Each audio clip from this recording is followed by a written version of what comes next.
nalaman natin na ang pag-wielding ay hindi pala ganun kahirap gaya ng iniisip natin. So kung alam lang natin kung ano ang mga dapat nating malaman sa pag-wielding, mga basic na malaman upang makapagbigay tayo ng mas maganda, matibay at garantisado na hinang, hindi tayo mahihirapan sa pag-wielding. Ako nga pala si Rosiliar de la Serna, ang inyong welding instructor sa video ito. So ano pa ang hinihintay natin? Simulan na natin ang bakbakan. Bago tayo sumabak sa mundo ng pag-wielding, alamin muna natin kung ano nga talaga ang ibig sabihin ng welding. Welding is a process of joining two pieces of metals. Sa madaling sabi, ito ay isang proseso ng pagdudugtong ng bakal. Napakaraming proseso sa pagdudugtong ng bakal. Pero sa bidyong ito, ang pag-uusapan natin ay ang pinaka-common, yung SMAW o Shielded Metal Arc Welding. Ano nga ba ang ibig sabihin ng SMAW? According to Wikipedia, SMAW o Shielded Metal Arc Welding is a manual arc welding process that uses a consumable electrode covered with flux to lay a bed or weld bed. So ano naman ang electrode? Ayon sa fastener engineering, electrode is used in all electric arc welding to generate extreme heat, causing the base metal to melt and join. Ito yung ginagamit natin sa SMAW para makapagdugtong tayo ng bakal. Kung napapansin nyo, may mga nakasulat na numero sa electrode. Ngayon pag-aralan natin kung ano ang ibig sabihin ng mga ito. Gaya ng electrode na ito, ang nakalagay ay 6011.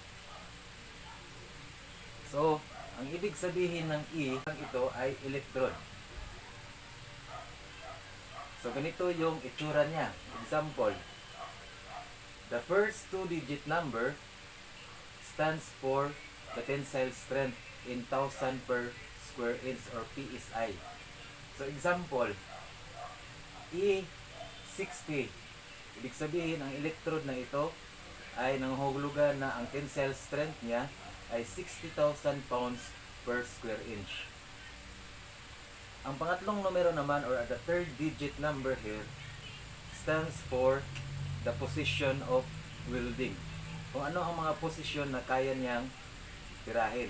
Gaya for example, yung number 1. Kung makikita niyo yung number 1 ang nasa pangatlong numero o pangatlong digit mula dito sa litra, nanghulugan ito na pwede mo to siyang gamitin sa kahit anong posisyon.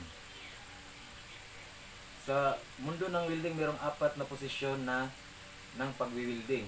Una, yung flat position, yung titira ka sa baba lang. Pangalawa, yung horizontal position. Pangatlo, yung vertical position. At ang pang-apat ay yung overhead position. So, ang ibig sabihin ng 1 dito sa electrode code natin, kaya mo siyang gamitin sa kahit anong posisyon na titirahin mo. Kung 2 naman ang nakikita niya dito, ang ibig sabihin nun ay meron ka lang 2 posisyon na pwedeng tirahin.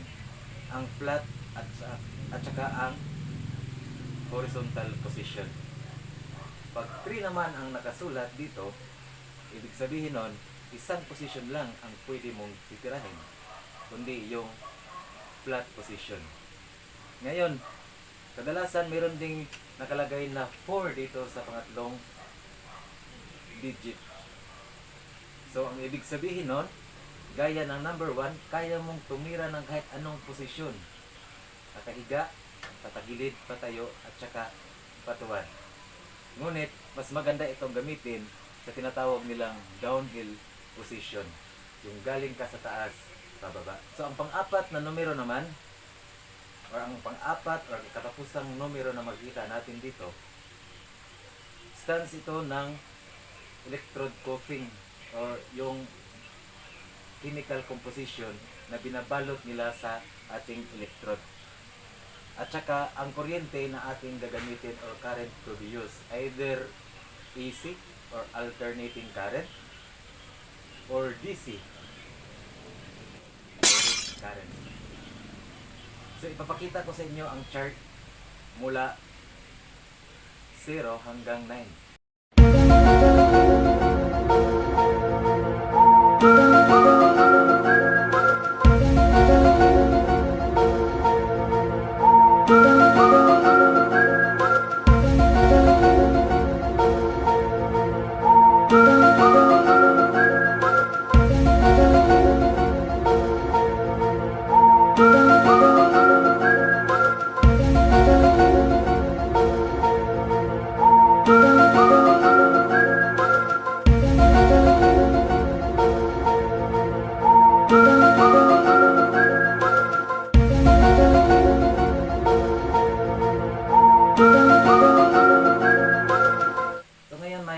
Kaalaman na tayo tungkol sa welding electrode or welding rod.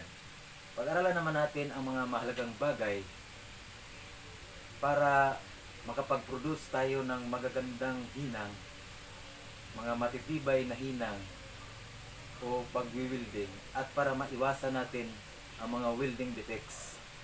Ito ay tinatawag na welding essentials. So, meron tayong 5 welding essentials. Una, correct current. Dapat tama ang sukat ng amperahe na gagamitin natin sa pag-welding. Kadalasan, ibabase natin ito sa kapal ng bakal na hihinangin o wiwildingin at sa sukat ng electrode na gagamitin. Kung sobrang lakas ang amperahe na ginagamit, kadalasan nagre-resulta ito sa pagkabutas ng ating bakal na wini-welding. Imbis na maging buo ito, magdugtong, dahil sa hindi tamang sukat ng amperahe na ating ginagamit, magkakaroon ito ng butas. O kung hindi man ito mabubutas, magkakaroon ito ng spatters. Isa sa mga welding defects, yung pagkakaroon ng ganitong itsura, mga dumi-dumi na ng kambing. Pangalawa, correct electrode size. So, dapat tamang electrode ang gagamitin mula sa size at klase ng electrode na ating gagamitin ayon sa bakal na ating wiwildingin. Kung sakaling meron tayong bakal na wiwildingin na stainless steel, kailangan natin gumamit ng electrode na stainless steel din. At kung gagamit tayo kung titira tayo ng bakal na cast iron, o kadalasan tinatawag natin dito sa Pilipinas na pundido, gagamit tayo ng electrode na pundido. Yun yung rule of thumb. So, dahil nasa SMAW INSI-1 pa lang tayo, dito muna tayo magpo-focus sa mild steel electrode. Kasi ginagamit natin ang mild steel electrode sa kadalasan nating makikita ang mga bakal na ginagamit natin sa mga buildings. So, yung mga mild steel na gaya ng rebar, angle bar, flat bar, at iba pa. So, ulitin ko, dapat tama ang sukat ng electrode. Dapat tama ang laki, ang klase ng electrode na ating gagamitin. Kung sakaling manipis ang bakal na hihinangin, kailangan din natin gumamit ng electrode na maliliit or maninipis na electrode. Kung makakapal na bakal ang ating hihinangin, kailangan na natin gumamit ng malalaking electrode. Isa sa mga dahilan yan malaking electrode, mas madali ang pag-welding sa malalaking bakal. Kaya itong magbigay ng tamang penetration sa bakal. Pag manipis naman ang electrode na ginagamit mo sa makapal na bakal, magkukos ka pa ng oras para mapuno mo ang weldingin mo. So isa din sa dahilan na dapat tama ang size ng electrode na ating gagamitin. Kasi kung manipis na bakal yung ating titirahin or ating weldingin, tapos gagamitan natin ng malalaking electrode, kadalasan mangyari, matutunaw lang yung bakal na ating wini-welding at hindi ito didikit or dudugtong. Dahil ang bakal na manipis, kailangan lang niya ng konting init para matunaw. Pag gagamitan natin ng malaking electrode, kailangan niya ng malakas na amperahe para siya gagana. Magkakaroon ito ng malakas na voltahe na bubutas at tutunaw sa ating bakal na pinawilding. Pangatlo, correct electrode angle.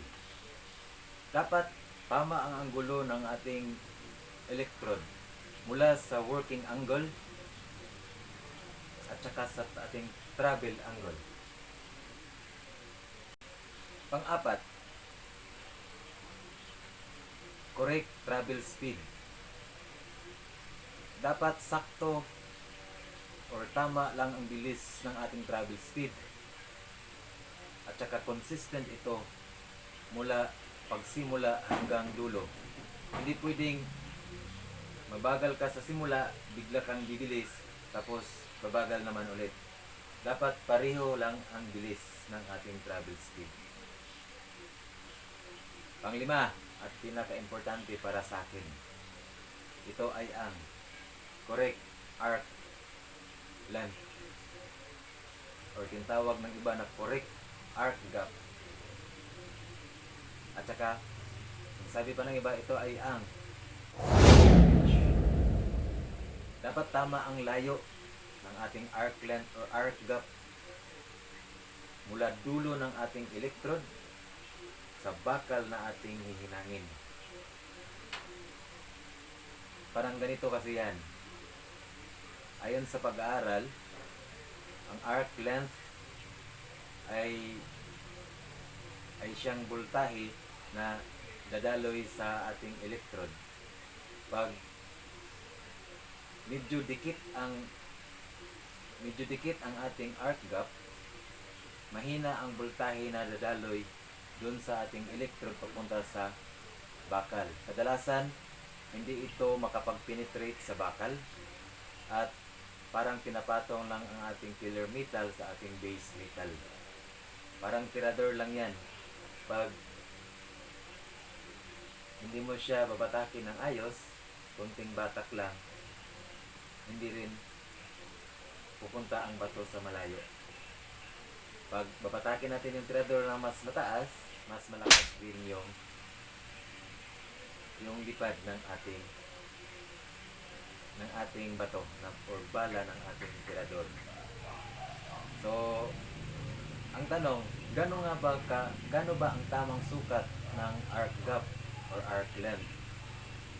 So, ang pinaka-the best na distansya ng arc length mula sa dulo ng ating electrode hanggang sa bakal na ating titirahin ay kung ano ang sukat ng ating electrode, gano ito kalaki, ganon din dapat ang distansya ng ating electrode or ng distansya ng ating arc length or arc gap.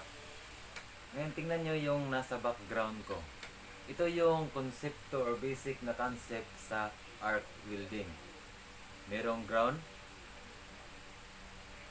tapos may electrode holder, yung base metal nakakabit sa ground, tapos ang ground at saka yung electrode holder ay nakakonekta sa ating current source.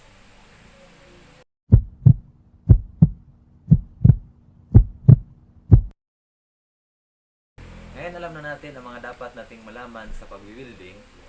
Pag-aralan naman natin kung paano mag-strike ng arc o paano sindihan ang ating electrode.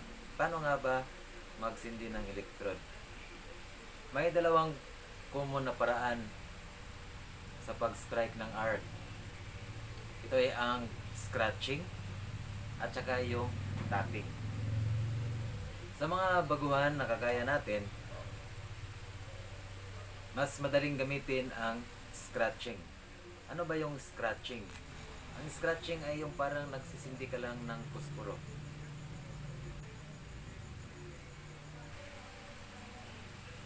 At ano naman yung tapping?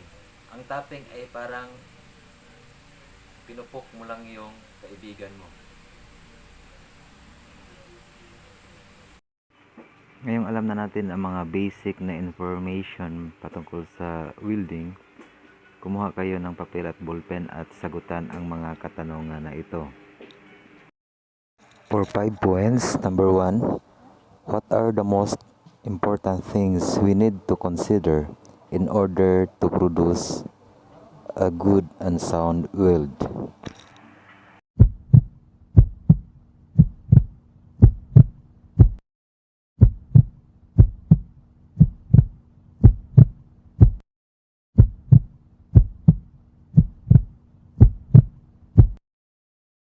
Fill in the blanks. Number 2, the first 2-digit number in the electrode stands for the blank.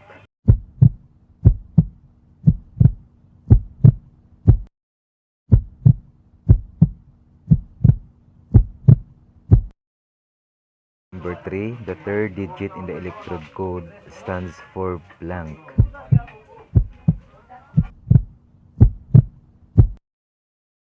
Type of current that can be used in arc welding are blanks.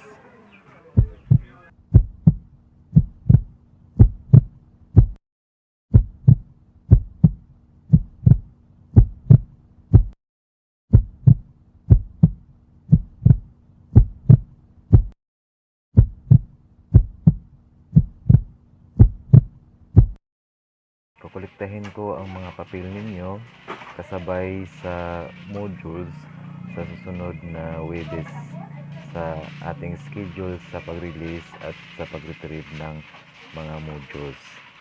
Maraming salamat.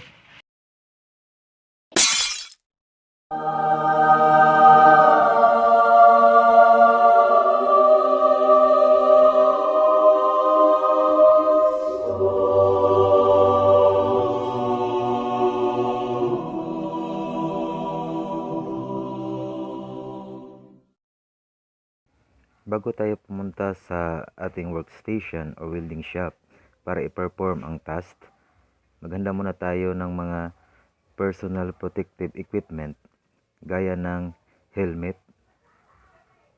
gloves, jacket, apron, sapatos, at dust mask para ating maiwasan ang mga pangyayaring kagaya nito.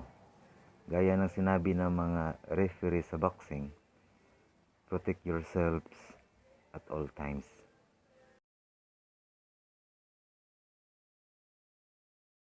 Siguraduhin malinis ang bakal bago nyo hihinangin. Dapat walang kalawang, lalo na sa mga nagsisimula pa lamang mag-welding.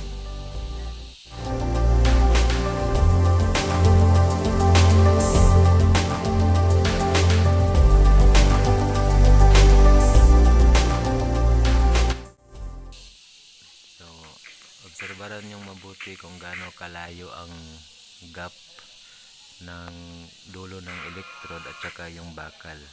At saka tingnan nyo din yung travel speed niya, kung gaano kabilis or kabagal para maging uniform yung weld bed.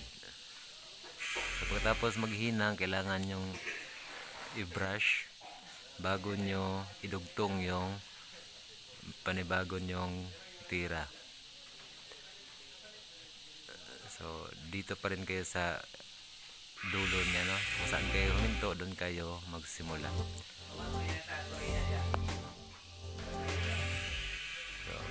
sabi, no, bantayang maigi ang layo ng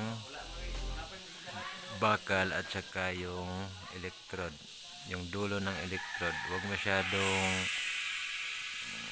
malayo dahil magkakaroon ng spatters, at huwag din masyadong dikit dahil na mamatay yung electrode. Ganito lang kadali. Siguraduhin lang talaga na hindi mabilis at hindi rin mabagal. Dapat consistent lang yung tira mo. Pagkatapos yung magtira, ganun yung gagawin, linisan ulit.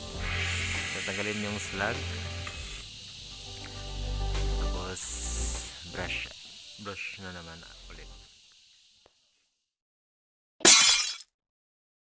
Ulit-ulitin nyo lang ang task na ito hanggat sa maging uniform ang ripple ng bed nyo. Gaya ng ganitong itsura o kaya mas maganda pa.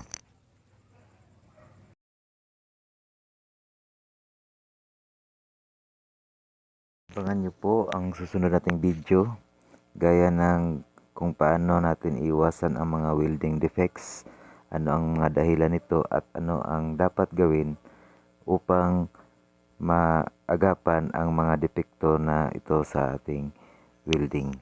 At saka kung paano tayo papasa sa National Assessment mula sa TESDA. Maraming salamat po sa panonood. Please subscribe and like my video.